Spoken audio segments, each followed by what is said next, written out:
Hi everyone, it's Giselle with a message for today. I want to discuss how the need for closure can actually keep you stuck rather than pushing you forward.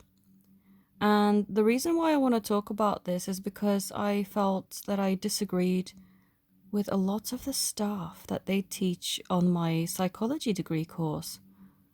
And I've had to watch a lot of video footage of sessions that were done,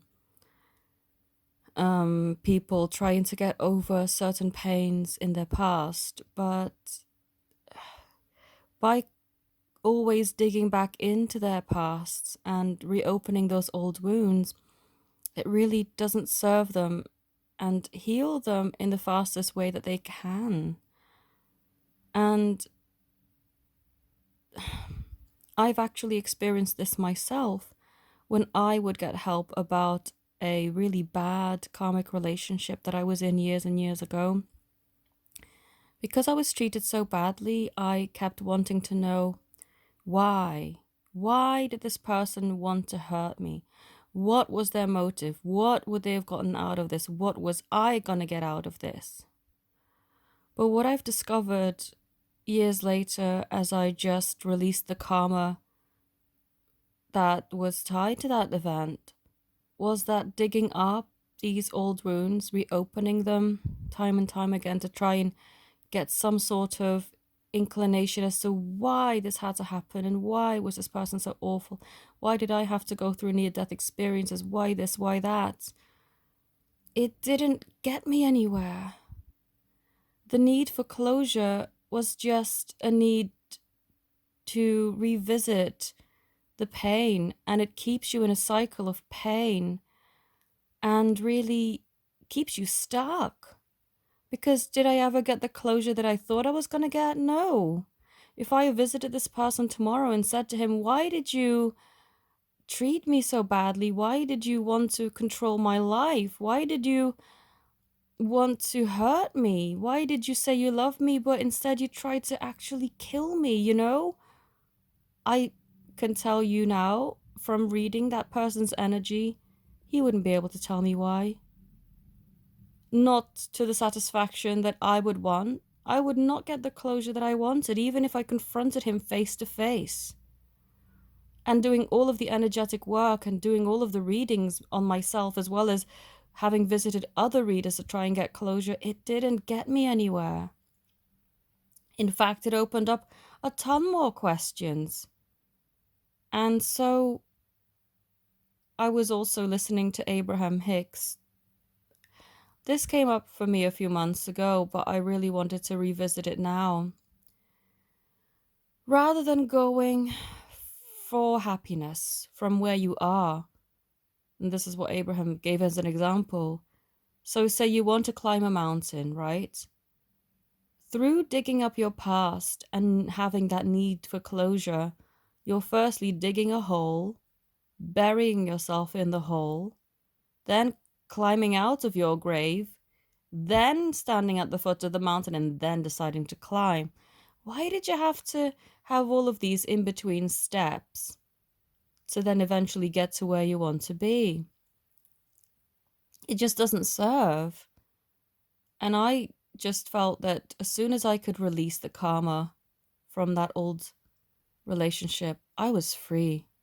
I was tormented for years with nightmares, with fear, with anxiety, thinking that anything could happen still because that situation was unresolved. But now it's like, no, I never have a bad dream of that person again. If I dream anything and they happen to be there, it's very pathetic. It's like, oh God, you are nothing. And whenever I think of them, I feel that they're just a pathetic little man. They have no control over my life whatsoever, and they don't deserve it. And so this is why I kind of disagreed with my psychology course. Digging up the old wounds, I just felt, from the case studies I've watched, I'm not feeling the progression that people could make. And this is not blowing my own horn, but my friend who suffered from years of anxiety came to me last week. I think it was Thursday night. They admitted days later that they were headed for a nervous breakdown again. And had I not contacted them that day, they would have not opened up because they just didn't feel it was in their power to do so. But basically what I had done, I can feel people's energy, especially if you're a family member or a friend or my loved one. I can feel you and I know when you're in distress, and I will send you help as and when I feel it's appropriate to do so. Sometimes you have to deal with stuff on your own, but sometimes I feel I have to do something because I can. So I sent her a motivational video on how to get rid of fear and anxiety. And then she responded and goes, "Oh, thank you for contacting me. I've actually felt like I'm about to ruin another weekend." I said, "Well, don't feel like that. Don't you dare ruin another weekend. We are going to make this the best weekend you have yet." And at the beginning of talking to me, she just couldn't understand. She's like, "What?" "Yes, I can do that for you, and I will, I promise." And so I didn't know how fast I was going to do it because I can send you healing. I give you the best of intent. Sometimes, like this one happened in one session, for which I'm very grateful. Sometimes we need a few. It all depends, really. But with her, she connected to me on a level that was just surrender, pure surrender. She had hit rock bottom. She's like, "I don't want another ruined Easter holiday. What am I doing to myself?" And so she sat in her meditation room in the dark with a candle and texting me because she felt too vulnerable that she couldn't talk. I said, "Okay, well, text me. I'm all right. I'll do whatever you need."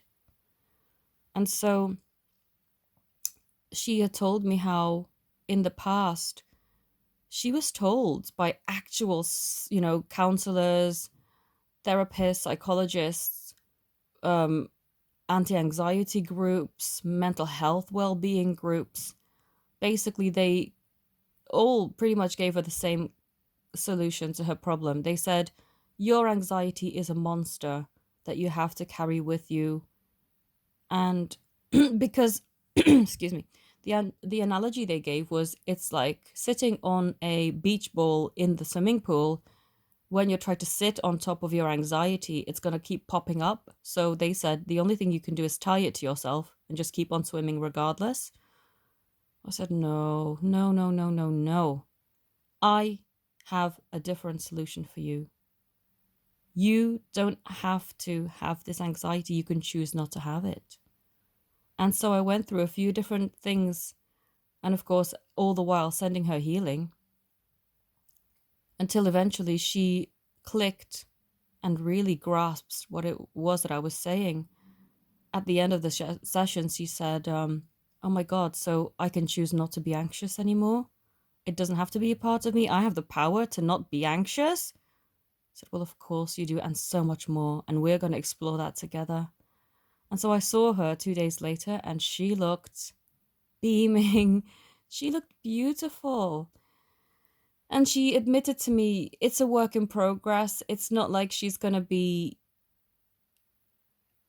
completely anxiety free going forward, but now she knows she has the power and the choice. And I said, "Well, that's all you need."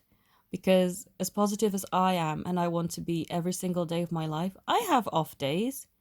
I'm still human at the end of the day, but I have the choice, and so do you.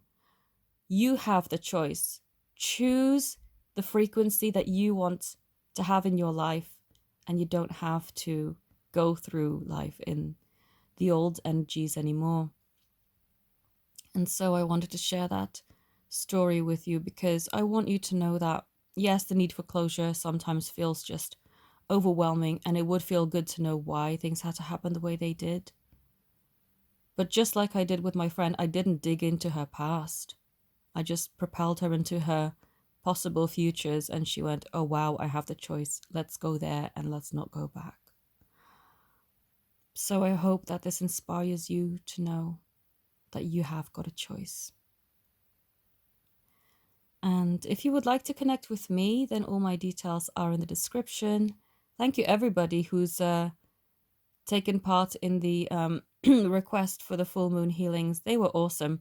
I'm thinking now, because the power of the moon is so profound, if it would help you to have your healing at, say, a new moon or a full moon or any other kind of planetary activity, let me know. Of course, I will do them for you as and when you want them, but I know some people really connect with the planetary activities. So do let me know. But also, thank you also very much for just continuing to watch me, support me, and have sessions with me as and when you are called to do that. I'm still catching up though, so thank you for your patience. I'm nearly done. But thank you all so very much for just being here and allowing me to help you. Have a beautiful day. Namaste.